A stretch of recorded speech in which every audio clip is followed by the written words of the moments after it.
Monday, November 6. Focus. You will be blessed because they cannot repay you. When I first became a teacher, I gave my all to the job. I put immense effort into preparing classes, conducting activities beyond the syllabus, and connecting with my students. Though I knew that teaching is a giving vocation, a small part of me expected students to reciprocate by appreciating my efforts and acknowledging my impact on their lives. Very few ever did so. Even more disappointing, students would rarely keep in touch after leaving the institution.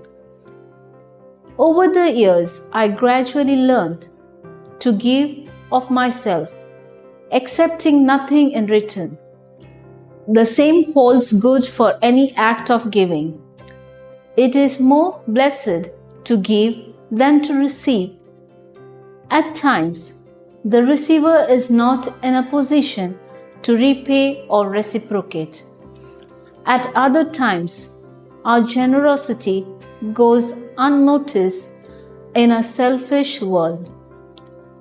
But the Lord sees, and He will repay us. In families and relationships, keeping score is especially damaging. If I give, whether of my time, effort, attention, or affection, with the expectation that the other will give equally, I will end up bitter and resentful.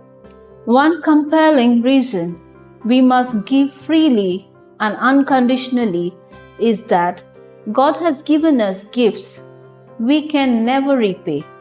All we can do is pay it forward and please Him by praising Him and magnifying His name. Fruit. I will give of my time, talents, and possessions unconditionally.